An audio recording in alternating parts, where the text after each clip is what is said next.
Oui, ben d'abord merci de me donner la parole. C'est très gentil à vous. Mon visage n'est pas très connu. Il est très connu en Asie. Je suis présidente, d'abord je me présente, je suis présidente de l'IET, donc l'Institut européen de technologie de l'Union européenne. Nous avons développé en tant que scientifique depuis 2006 un programme qui s'appelle World Human Facility. À l'intérieur de ce programme, nous avons bien évidemment les droits fondamentaux en application. Et je suis allée en Asie où nous avons donc mis en place, grâce à l'aide des gouvernements chinois, indonésiens, malaisiens, singapouriens, les IMU, donc International Money Unit, qui évidemment c'est une monnaie sans dette qui permet aux populations de vivre mieux. C'est une sorte de revenu mensuel, universel. Et j'ai donc été très bien accueillie. Et quand je suis revenue, je suis revenue dans des conditions un petit peu difficiles. Je ne vais pas m'étendre là-dessus. On en parlera peut-être plus tard. Mais il y a eu le mouvement des Gilets jaunes. Alors ce mouvement des Gilets jaunes, bien évidemment, m'a interloqué. Et j'ai pensé qu'il était bien que les gens avaient enfin peut-être ouvert les yeux sur certaines choses. Et dès le départ, j'ai défilé parmi les Gilets jaunes. J'ai donc vu certaines personnes, j'ai beaucoup entendu. Et j'ai demandé ceux qui étaient intéressés pour présenter donc des listes au niveau de l'Union européenne pour les prochaines élections au Parlement européen.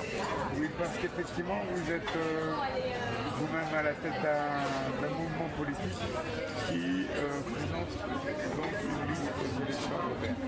Alors, je ne présente pas une liste aux élections européennes. Nous présentons donc Espérance Esperanza. C'est un mouvement qui existe, c'est un mouvement qui est international, qui existe donc depuis plus de 20 ans. Moi, je l'ai créé en 1985, en fait pour les journalistes, pour la liberté de la presse et pour l'application de nos droits fondamentaux.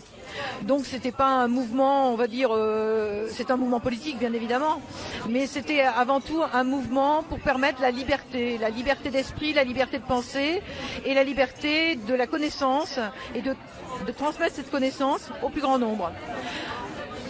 Nous avons donc travaillé au sein de l'Union européenne en tant que journaliste, parce que j'ai aussi un passé de journaliste. Et nous avons également travaillé au niveau international, avec en particulier des journalistes sur des missions de paix dans beaucoup de pays, en Libye, en Syrie, dans les derniers pays dans lesquels on a travaillé. Et nous avons toujours soutenu, bien évidemment, les populations qui luttent pour leurs droits fondamentaux. Donc j'étais assez étonnée qu'en France on ait besoin de lutter pour nos droits fondamentaux. Je ne connaissais pas le président Emmanuel Macron, je ne connaissais rien, je connaissais simplement Fiona Lazare, qui est députée du Val d'Oise où je vis à Argenteuil. Et donc Fiona avait en charge l'immigration. Donc ce dossier, elle était rapporteuse sur l'immigration, donc j'ai été au Parlement, j'ai rencontré également certaines personnes de En Marche et je me suis rendu compte très rapidement que finalement ils étaient très très loin de professionnels dans ce qu'on pouvait considérer comme une politique pour la France. La France a toujours été à la hauteur et un grand phare pour tous les pays. Et là, on voyait quand même qu'il y avait quelques petites difficultés. Je ne rentrerai pas dans les détails. C'est d'ailleurs pour ça que j'ai décidé d'être gilet jaune, donc un petit peu, on va dire, contre-gouvernemental, prenant le contre-pied du gouvernement, puisque les gilets jaunes demandent la démission du président Macron. On a l'affaire Benalla, on a différentes casseroles auprès de certaines personnes. Et j'ai pu, à cette occasion, rencontrer différents protagonistes qui nous assuraient, qui ne représentaient pas, qui n'étaient pas les porte-parole des Gilets jaunes, mais qui quand même faisaient la une des plateaux de télévision. Donc comme personnellement, moi on m'a jamais demandé de faire les plateaux de télé, j'ai donc demandé à Éric Drouet s'il voulait bien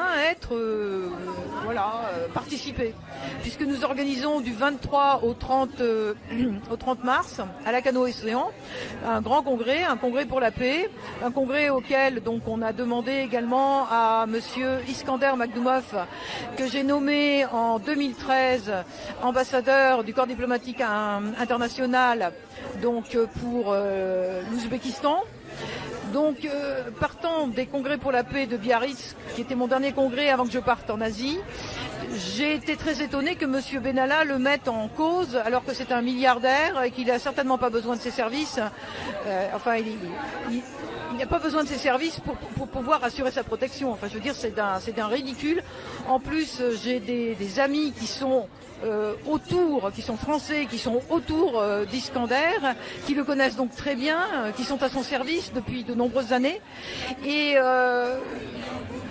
j'ai pu m'interroger à ce moment-là sur finalement d'où venaient toutes ces incohérences dans ce mouvement des Gilets jaunes, dans ces actions désordonnées de M. Benalla, et j'ai été très surprise vendredi soir, donc alors que nous préparions cette 16e manifestation du samedi 2 mars, de recevoir des SMS d'un certain Riyad qui se présente donc en tant que gérant de la page de En Marche.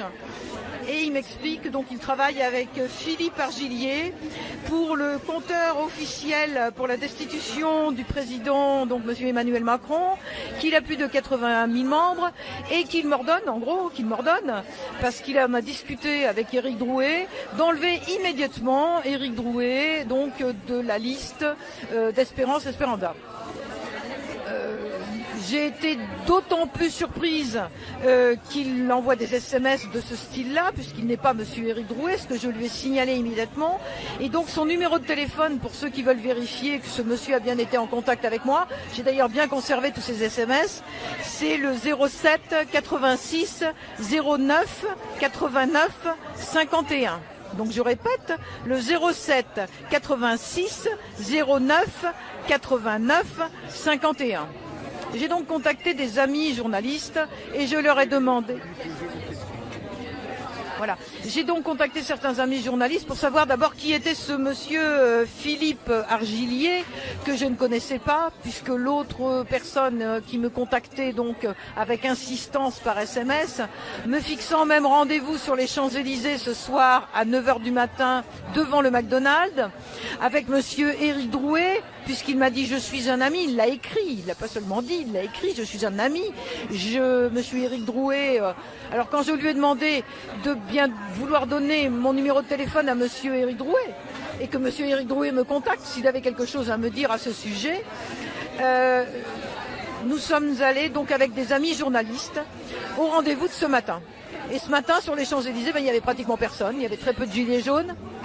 J'ai rencontré un béret bleu comme moi-même qui m'a dit voilà, moi je suis de Montluçon et je viens comme vous aux manifestations, donc on s'était déjà rencontrés, on s'était déjà vus. Et je lui ai demandé s'il avait vu monsieur Éric Drouet, puisque personne à 10h30, personne à 11h. La manifestation n'avait pas encore quitté les Champs-Élysées, ils étaient juste autour de l'Arc de Triomphe. Il y avait très peu de forces de police. Et on a décidé donc, puisqu'il avait communiqué en disant qu'il nous donnait rendez-vous à ce moment-là, à 13h, place de la République, ce Riyad en question. Donc à 13h, place de la République, on arrive, et là, il n'y avait toujours pas de Riyad, il n'y avait toujours pas d'Éric Drouet, il n'y avait toujours pas de Priscilla Liodowski. Donc, ce soir, on y est encore d'ailleurs, vous voyez, on est au bar Mon Coco. S'il y en a qui éventuellement veulent nous rejoindre pour pouvoir discuter, ça pourrait être très intéressant. Et donc, à partir de là, l'enquête sur monsieur Philippe Argillier a donné ceci. En 1992, ce personnage qui habite Nice actuellement et qui prétend supporter les Gilets jaunes et qui a fait certaines interventions, on découvre qu'il a créé la plus grande discothèque de Bruxelles qui se trouvait donc quai des Péniches et qui s'appelle l'Empire des Sens et qui est donc une boîte discothèque pour les gays, qui s'appelle d'ailleurs les Gaylurons. Donc homosexuels, c'est une boîte qui accueille plus de 1800 personnes, qui a une grande capacité. À partir de là, sachant toutes les rumeurs qui courent sur certains membres du gouvernement, sachant aussi ce que l'on peut apprendre au niveau des discothèques ou dans les discothèques, on est très étonné. Je vois quelqu'un qui veut peut-être me parler. Bonjour. Voilà. Donc à partir de là, nous avons donc décidé, les journalistes et moi-même, de donner cette information qui nous paraît très très importante, puisque ce monsieur Philippe Argillier a dit qu'il détenait des informations au cours d'une conférence qui pouvaient faire tomber le président Macron. Étant donné qu'en plus il écrit un compteur officiel pour la destitution du président Macron, je crois qu'il ne peut pas, ni lui, ni Éric Drouet, puisqu'apparemment ce sont tous des amis, se taire, continuer à se taire. Parce que là, il y a quand même quelque chose qui ne va pas. Nous sommes à République, il n'y a pas de gilets jaunes, il n'y a pas eu de rendez-vous, ces gens n'ont pas tenu leur parole, ne sont pas venus. Et depuis, c'est silence radio, c'est-à-dire que je compose le numéro, puis personne ne me répond. Voilà, donc c'est ce que je voulais vous dire. J'espère ne pas avoir été trop longue et j'espère que tous les gilets jaunes comprendront qu'il est important de savoir qui fait qui et qui est quoi. Merci beaucoup.